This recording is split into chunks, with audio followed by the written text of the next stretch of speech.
You're listening to the Travis Makes Money podcast presented by GoHighLevel.com. For a free 30-day trial of the best all-in-one digital marketing software tool on the planet, just go to GoHighLevel.com/Travis. Hey, what's going on, money makers? Welcome back to the Travis Makes Money podcast, where it's our mission to help you make more money. If you're new to the show, we release brand new conversations with unconventional money makers every single day of the week. So if you're listening to this on another feed or another podcast platform, something like that, and you have not yet, please be sure to go to your podcast app of choice right now, follow the show or subscribe to the show so you never miss an opportunity to make more money.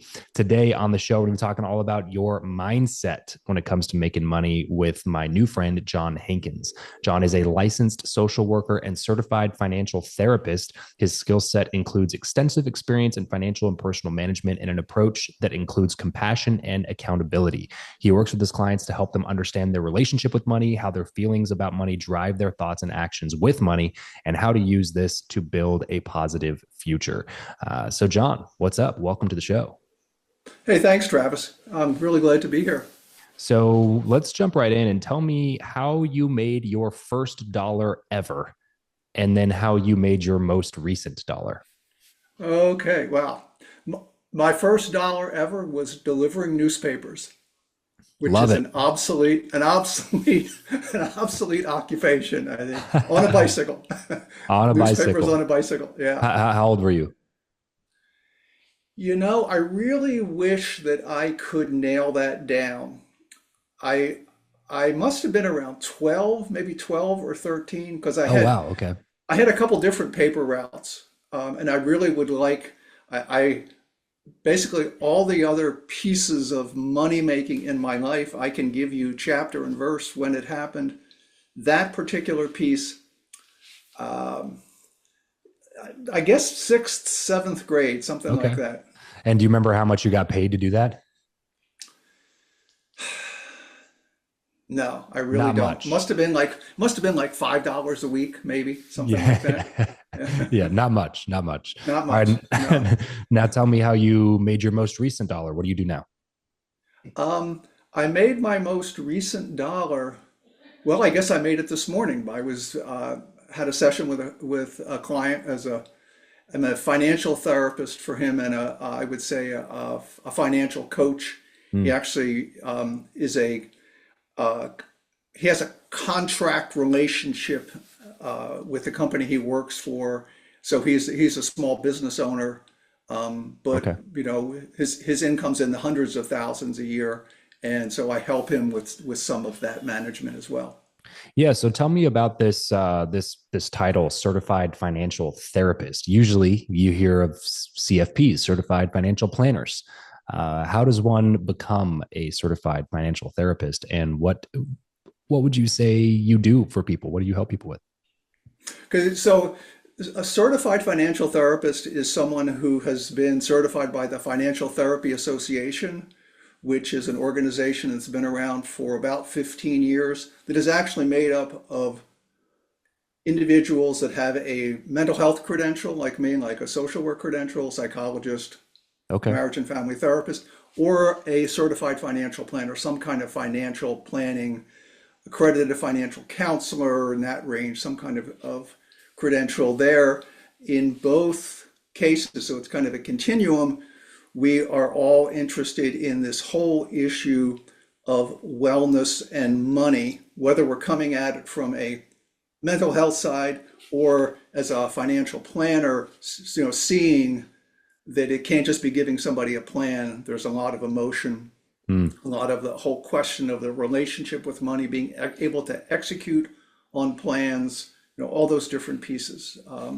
So it is a training program and you take an exam. You have a certain amount of experience that goes into this. You then subscribe to a code of ethics. So it's a real thing. Yeah. It's Yeah. not Yeah. just like you send in $10 and you get back a piece of Yeah. paper. You know? Yeah. Got it. Got it. So would you say that you have always had a good relationship with money, or was this path for you forged out of not having a good relationship with money and fixing it yourself?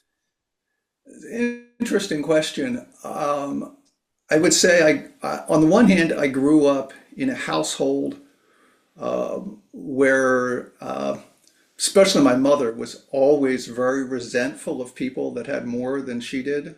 Mm. So that was the bad side. The good side was I always worked. My parents just like, you get a job. You want Yeah. money, you get a job. Strong So work ethic. yeah, I've always worked, and I've yeah, always kind of been interested in money management and in budgeting. I started out professionally working in community mental health and as a social worker, and I transitioned over through a series of steps into the IT world. And like at one point, I was the manager for an organization with about a $20 million budget. Mm. So I've managed projects that have been like, 30, $40 million multi-year projects. Yeah. So I've always kind of gravitated into the financial management stuff, although my actual work, I've never been a finance guy in an organization. I've always been more of a product or service guy. Okay. And then I retired from that in 2018, and I wanted to do something on the nonprofit side, which I'd already been doing. I was already a board member of a nonprofit and a treasurer. I filled that role for 6 years. And I wanted to work with nonprofits around the whole budget money management thing. And what I found was that a big issue for many of the people in those roles was their emotional relationship with money. That Yeah. they had a passion for a cause, but they were, when they were successful and raised some money, it was like, oh well, I got this grant for $500,000. I'm freaked out. I don't Sure. know what to do. And that kind of led me off into the whole idea of financial therapy. And when I discovered there was an actual thing called financial therapy, I mean, it changed my life overnight. It was because I was a retired guy. I was just kind of cruising along, and it's like, this is my mission. And so Mm. now I'm on the board of the Financial Therapy Association. Oh, wow. I have my own private practice. I'm just, it's my thing. Kind of reignited that purpose. Yeah, yeah. I kind of reinvented myself Yeah. in a way that I would have not anticipated when I retired. Yeah, whenever we have this conversation on the show, John, it's usually around this, people want to know the practical steps about how do we make more money type of a thing. And so when I start kind of speaking in these abstract terms, like, well, what is your relationship with money like? What's your mindset about money? It kind of shuts people down, and they're like, what are you talking about? What do you mean relationship with money? What are you talking about? Like money is money. It's dollars and cents. It's numbers. That you don't have a relationship with it. Yet I find that the people who have the most money use this terminology quite frequently. So can you kind of bring this conversation down from the clouds into the dirt and define like what it means to have a good relationship with money? Oh, that's a great question, and I don't think it's necessarily an easy one to answer. Hmm. But I think one way to look at it. So we have kind of three things that we can do as human beings. We've got thoughts, feelings, and actions. That's really it. Hmm. Okay. And I think when you look at a relationship with anything, take food, okay, as something we talk a lot about. For you look like a guy who's got a relationship with exercise. I do my best. Okay. Um, so I think that one of the things you can do is slice that up into those three pieces. What are my actions? What are my actions around money? Where does that come from? What are my thoughts around money? How much am I preoccupied with thinking about money? What are my feelings about money? Okay, and that can be for some people really hard to access. Hmm. And that's kind of like, where financial therapy can really help, where you give somebody the space to really talk about that stuff. But I think when you start to slice that into those three pieces, you see that those are all the components of a relationship. Just think about the relationship with your partner, with your Yeah. kids. Yeah. Okay. What are the actions I take with my kids? How do I feel about my kids? What am I thinking about my kids? What are my goals for my kids? Another piece that I think can be very helpful is to think about your values. And this sounds easy, but it can be a really challenging exercise because we often confuse values and goals.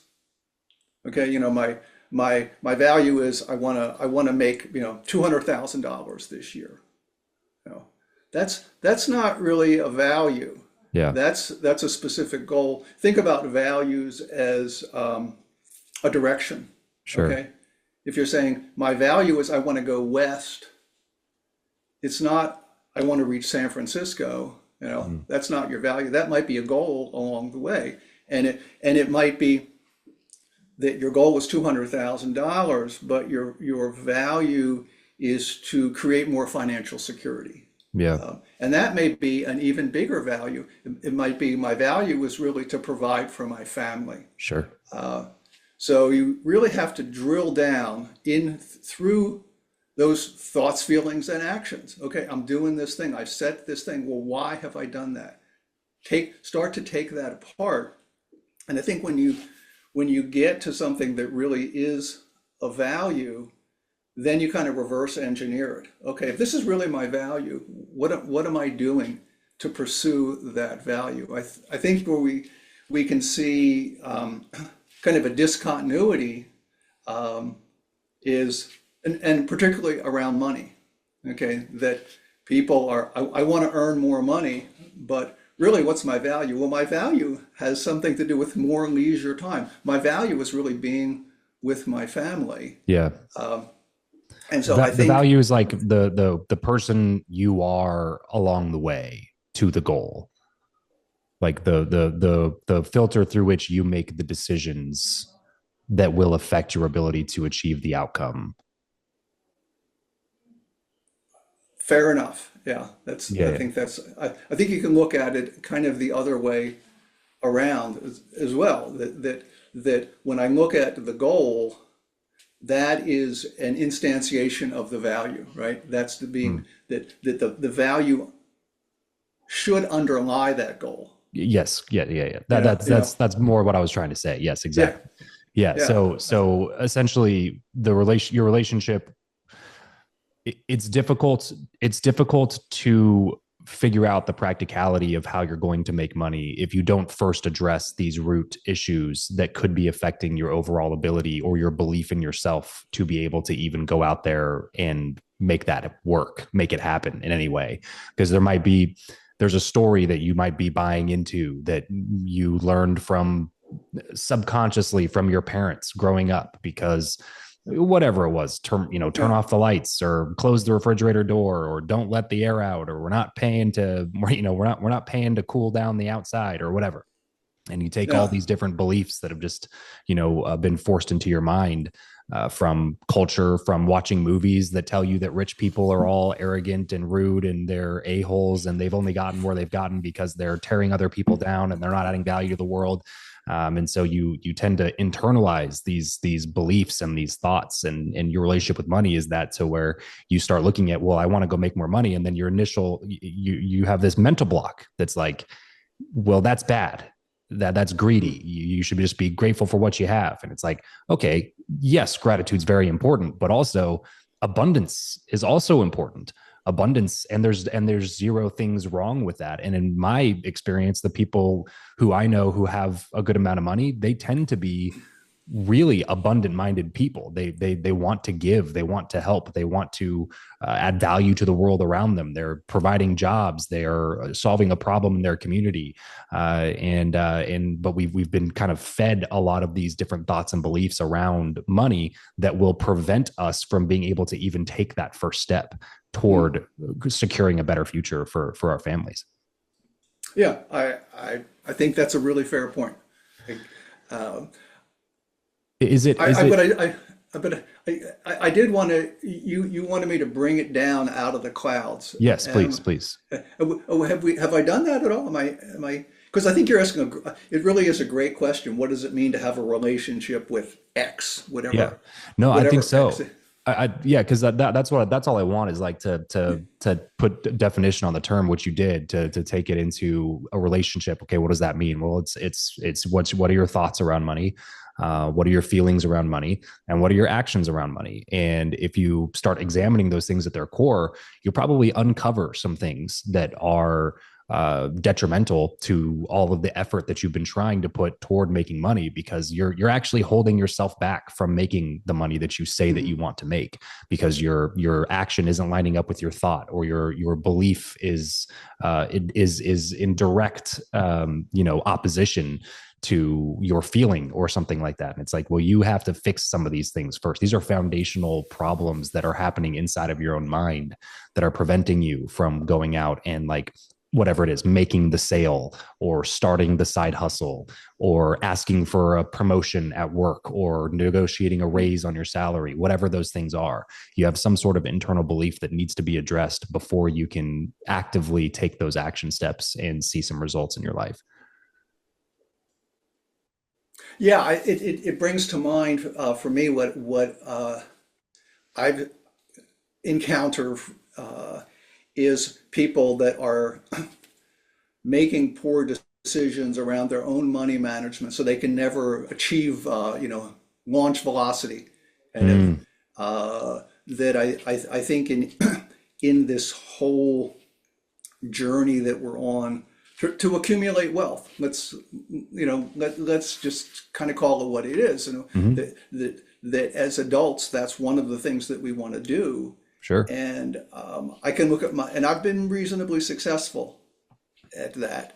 But when you look at people that are trying to meet some need through spending and can't save, Mm, that their capacity to manage their income, that they may have a decent income, but they spend it in ways that have nothing to do. They're trying to meet a value of I'm trying to prove that I'm worthy, so I'm going to go buy stuff so I feel good.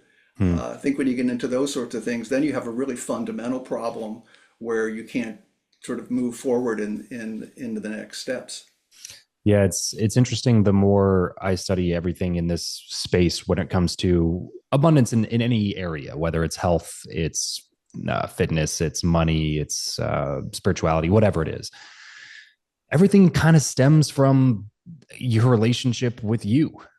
And how you view yourself. Like you just said, you could be sabotaging your own ability to save and increase your wealth, just because you're trying to spend money on things that don't actually matter to you in an effort to hold status with other people who don't even really care about you. And if those are the driving factors for you, then you're never going to get off of that hedonic treadmill that just continues to push you down this path of pleasing everybody else. You have to fix that relationship with you first.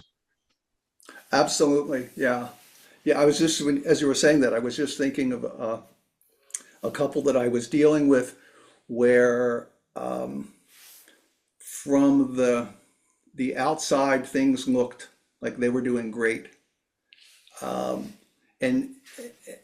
this kind of also feeds into sort of the long-term picture Hmm. of all this wealth. Accumulation implies time, right? And so if we're talking about accumulating wealth, in this particular case, things looked really, really, you know, big six-figure salary, everything was great. Problem was they were spending every penny. And I was kind of looking at it, I'm like, your kids are going to want to go to college. You need to save something for your kids for college. You're going to want to retire. You need to have a retirement plan. And the really cool thing is you've got the money to do it. You've got the money to do it in a, great way. Yeah. But what you're doing is every day you have this belief, if I just acquire the next thing, I'm going to feel good. Hmm. I'm going to feel good about myself if I can just get to that next thing. And so for them, it wasn't about having enough money. It was about their relationship with money and Mm. how they needed to use their money to provide abundance for their families and for themselves over the long term. And they just couldn't get out of this day-to-day treadmill that was, it was sad. Yeah. It was, Yeah, like you said, it's sad when you see somebody who's like you've already solved like the core, like the big problem that most people struggle to solve, which is the income piece. The like the income portion of the lever that you can pull, right? There's only two levers you can pull. One of them is cutting expenses and one of them is making more income.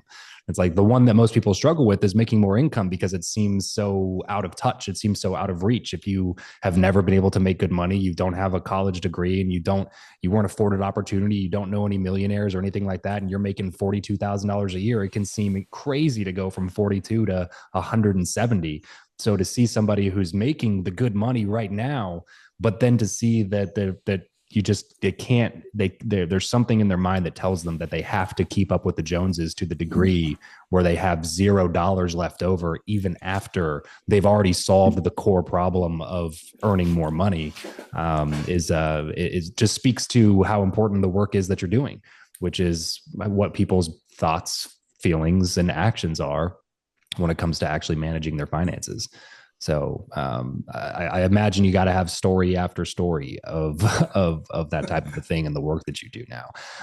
When you work with people too, John, is there anybody that you're looking at and you're kind of like, look, we've kind of fixed some of these foundational pieces. You've put in some great systems. You have good discipline managing your finances, but now your big problem is that we need to figure out how to get you to make some more money. no. No. Honestly, I'm trying to think. Well, I take it back. I have one client where I have done a lot of work with him around it is making more money would be part of the deal, but another part of the deal is just a job where he's going to be happier Mm, at the job. I mean, it would be a plus if he could increase his income by 20 or 30%, which I think, given his this particular guy's skill sets, is an absolute possibility. But the bigger issue is just the stress of his job yeah. just makes it not worth it. Yeah. Which kind of goes into what you and I were talking about before we hit the record button, because you kind of pushed back on the concept of the show a little bit and thinking about, well, it's not just about the money, though. We try to help people realize that it's what, money affords you, and that it's not necessarily the goal. That goal in and of itself is not good. And I think you're spot on with that. And I think that probably comes out a lot in your work as well, too, right? Where people come to you thinking that, hey, I want to solve this problem. And then you start talking to them and realizing that there's actually a few other problems that money is probably not going to be able to help with, right? Always, always. And, Yeah. you just sort of opening up a dialogue that most people just have never had. I had one client who's basically retired. She's doing some part-time work, but she and her husband, again, all the trappings of affluence. He had a very senior job, spent everything, didn't save anything for retirement, and she was describing to me their lifestyle and how they were sending their kids to private schools, all these different, they were spending everything. And she said, yeah, the stress of this is just, it's really been crazy. And I kind of queried her and said, so really what you're telling me is for the last 22 years, you have been carrying this stress about how you're managing your money, and you've never had a conversation about this with anyone. Oof, And she said, yep, you're right. Never. man. So yeah, you uncover these things, and it's tough to hear sometimes.